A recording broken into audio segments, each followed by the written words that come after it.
عزیز طلبہ و طالبات، FSC سال اول کا سبق نمبر 3 سر سید کے اخلاق و خصائل۔ اس سبق کو لکھا ہے مولانا الطاف حسین حالی نے۔ مولانا الطاف حسین حالی 1837 میں پیدا ہوئے اور 1914 میں وفات ہوئی۔ ان کی کتابوں میں حیات سعدی، یادگار غالب اور حیات جاوید کو سوانح نگاری میں اولیت کا درجہ حاصل ہے۔ ان کے نثری مضامین مقالات حالی اور کلیات نثر حالی کے نام سے شائع ہوئے ہیں۔ سر سید کے اخلاق و خصائل اس سبق کا ماخذ حیات جاوید ہے۔ سر سید کے اخلاق و خصائل۔ خصائل خصلت کی جمع ہے اور اس کا معنی ہوتا ہے عادات۔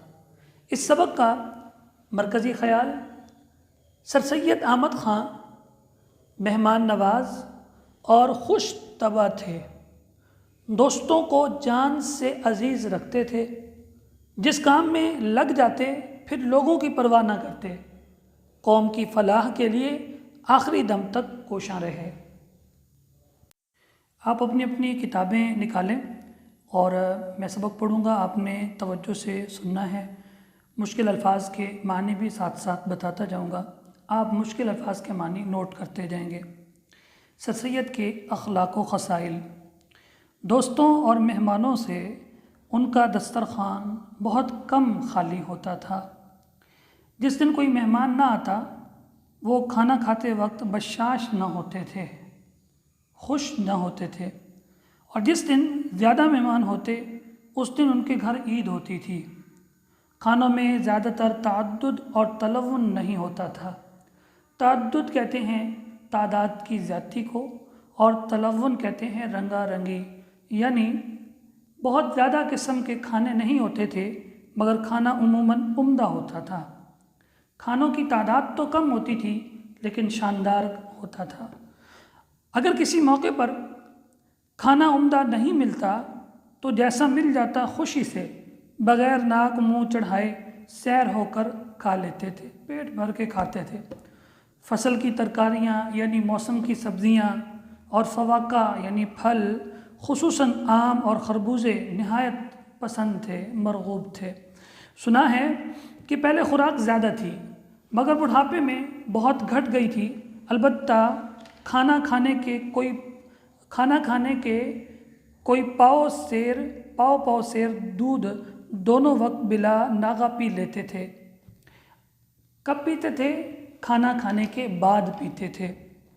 ظرافت، خوش مزاجی اور خوش طبعی ان کی جبلت میں داخل تھی۔ جبلت کہتے ہیں فطرت کو، مگر جس طرح ان کی اور باتوں میں بناوٹ نہ تھی اسی طرح ظرافت اور خوش طبعی بھی مطلق تصنع نہ تھا۔ ان کی خوش مزاجی، ان کا مذاق وہ بناوٹ سے خالی تھا۔ تصنع کا معنی ہوتا ہے بناوٹ۔ تحریر میں، تقریر میں، بات چیت میں جو لطیفہ یا شوخی ان کو سوجھ جاتی تھی، اگرچہ کیسی ہی شرم و حجاب کی بات ہو ان سے ضبط نہ ہو سکتی تھی۔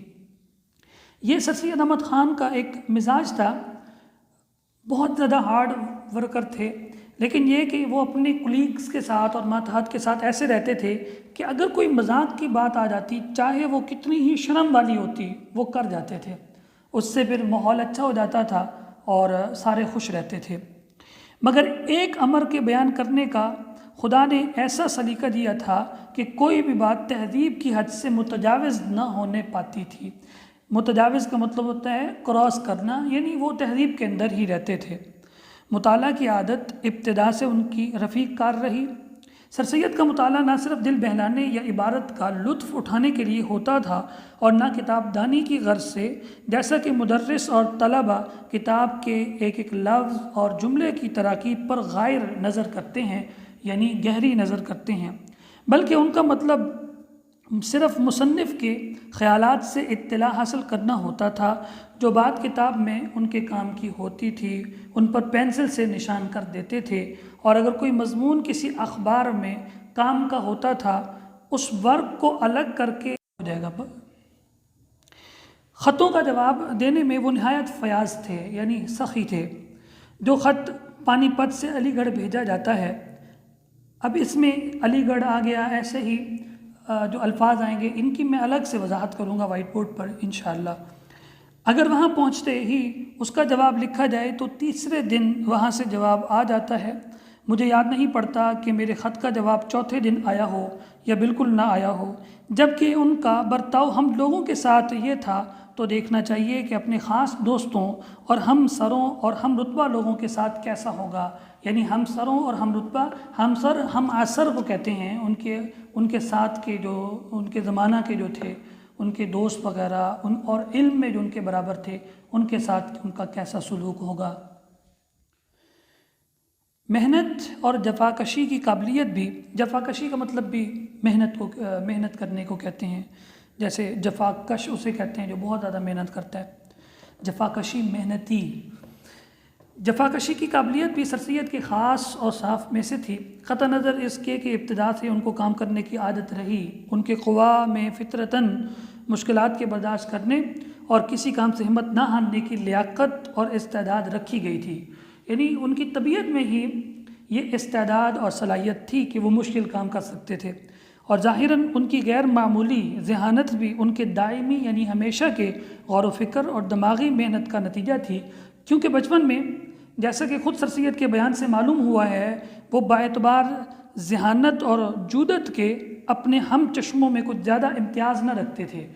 وہ جب وہ اسٹوڈنٹ لائف گزار رہے تھے اس وقت وہ بہت زیادہ ذہین نہیں سمجھے جاتے تھے اپنے باقی دوستوں کے درمیان، اور جودت نہیں تھی، زیادہ تیزی نہیں تھی ان کے اندر، جیسے ایک کلاس کے اندر بعض بچے بہت زیادہ تیز ترار ہوتے ہیں تو ایسے بھی نہیں تھے، وہ بہت ان سے کچھ زیادہ ممتاز نہیں تھے، الگ نہیں تھے، مگر چونکہ انہوں نے اپنے تمام قوا سے جو خدا نے ان کے نفس میں ودیت رکھے تھے پورا کام لیا، اس لیے ان کے ذہن و حافظہ اور عقل سب کو جلا ہو گئی تھی۔ یہ وہ خود کہتے تھے کہ بعد میں نے محنت شروع کی، اللہ تعالیٰ نے جو میرے اندر خوبیاں چھپی رکھی تھیں وہ سارے کی ساری ظاہر ہونا شروع ہو گئیں، اور محنت کرتے کرتے میں باقی اپنے دوستوں سے آگے نکل گیا، عقل سب کو جلا ہو گئی، یعنی روشنی عطا کر دی گئی۔ یہاں یہ بات بھی سر سید احمد خاں اپنے اس مضمون میں سمجھانا چاہتے ہیں، اس سبق میں، جو کہ اگرچہ مولانا الطاف حسین حالی نے لکھا ہے لیکن بات وہ سر سید احمد خاں کی نقل کرتے ہیں، تو سر سید احمد خاں کے اس جملے میں یہ پتہ چلتا ہے کہ انسان محنت کرے تو بہت آگے جا سکتا ہے۔ ولایت میں خطبات احمدیہ کے لکھنے میں، خطبات احمدیہ کے بارے میں بھی میں آپ کو بتا دوں گا، ولایت میں خطبات احمدیہ کے لکھنے میں انہوں نے 1.5 برس برابر ایسی محنت شاقہ کی، ایسی سخت محنت کی جس سے آخرکار ان کے پاؤں میں ایک مرض پیدا ہو گیا جو اخیر دم تک زائل نہیں ہوا۔ جس زمانے میں سائنٹیفک سوسائٹی کا مکان بنوا رہے تھے، سخت گرمی کا موسم تھا، شام تک لو چلتی اور کچہری سے آ کر خس کی ٹٹی، یہ چک وغیرہ جو گھر میں استعمال کی جاتی ہے اسے کہا جاتا ہے، اور پنکھا چھوڑ کر سیدھے سوسائٹی پہنچتے تھے اور عصر اور مغرب کی نمازیں وہیں پڑھتے تھے۔ وہ ہمیشہ جب کام سے خالی ہوتے تھے ہنسی، دل لگی اور دوستوں کی صحبت سے اپنے دل کو خوش کرتے تھے۔ بچوں سے، بوڑھوں سے، جوانوں سے، دوستوں سے، ملازموں سے ہنسی اور چہل کیے بغیر نہ رہ سکتے تھے۔ چہل مذاق کو کہتے ہیں، آپ چہل کا معنی ہنسی بھی کر سکتے ہیں، دونوں معنوں میں استعمال ہوتا ہے۔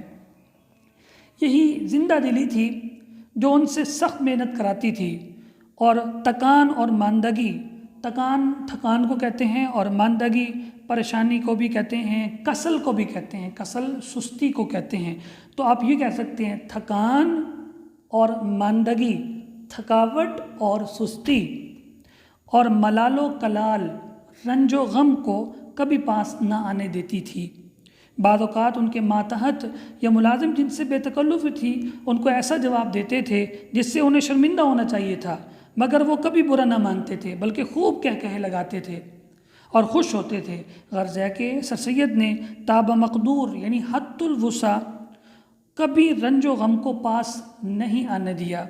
بیرون جات میں، آبادی میں، جنگل میں، جہاں کہیں ہوئے انہوں نے اپنی خوشی اور دل لگی کا کچھ سامان ضرور مہیا کر لیا۔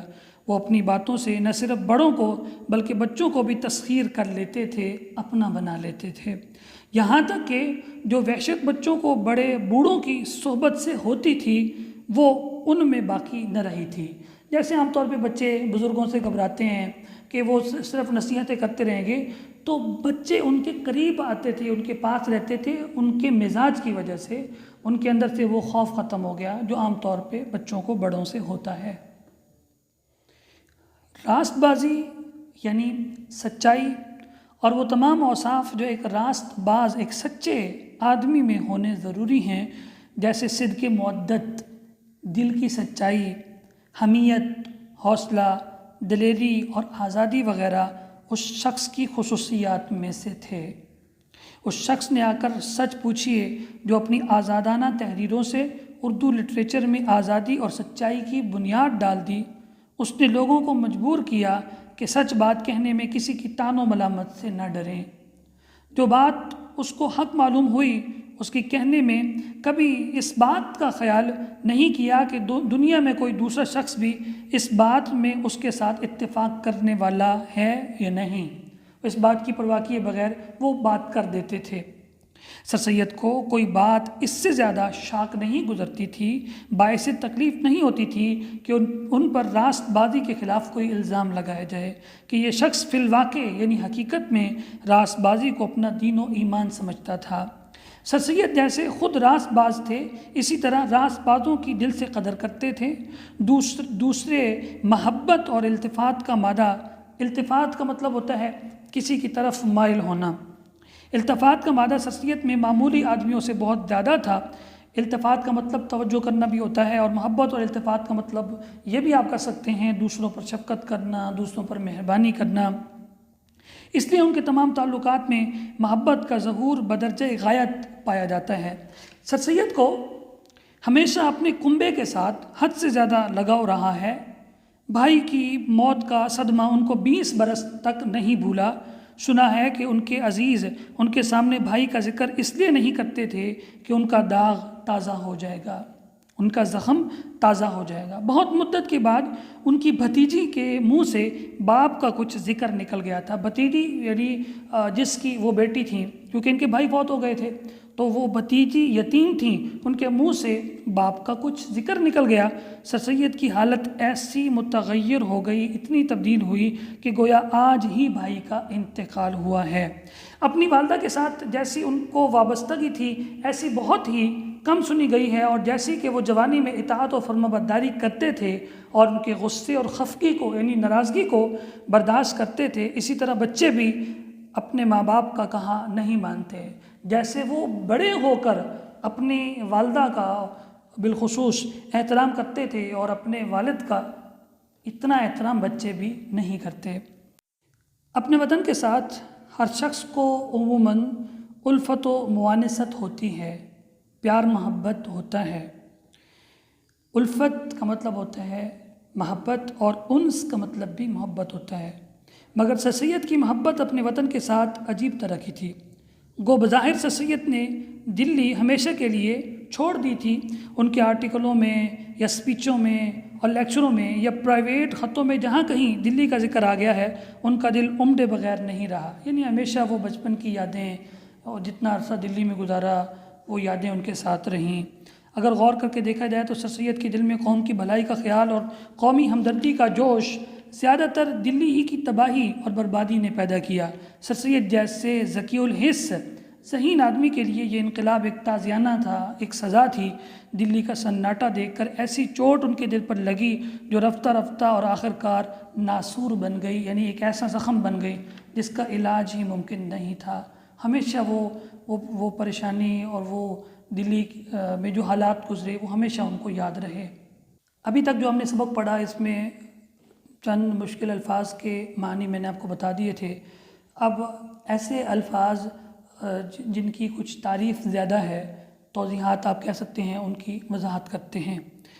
علی گڑھ ہندوستان کا ایک شہر جو سر سید کی تعلیمی، ادبی اور سیاسی تحریک کا مرکز ہونے کے باعث خاص شہرت رکھتا ہے۔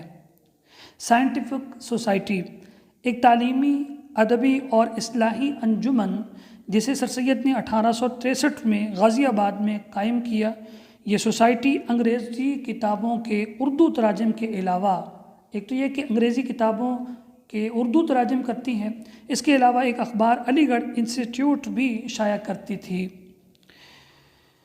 حیات جاوید آپ لوگوں نے پڑھا جب پیج نمبر 11 کی بالکل شروع میں، حیات جاوید مولانا الطاف حسین حالی کی تحریر کردہ ایک کتاب جو انہوں نے سر سید احمد خان کی حالات زندگی پر لکھی، اسے حیات جاوید کہتے ہیں۔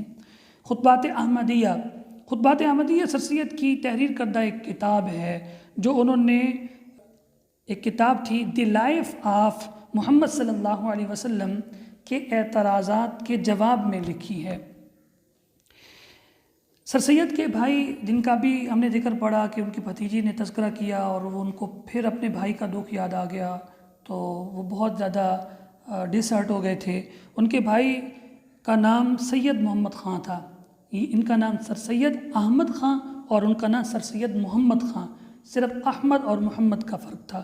انہوں نے 1848 میں وفات پائی۔ دلی مغلیہ سلطنت کا دارالحکومت، مغلیہ عہد میں دلی شہر کو دنیا بھر میں خاص شہرت حاصل تھی۔ بقول میر دلی کے ایک شہر تھا عالم میں انتخاب، بستے تھے جہاں منتخب روزگار ہی۔ یہ شہر کئی بار اجڑا اور بسا، آج کل یہی شہر دہلی کے نام سے بھارت کا دارالحکومت ہے۔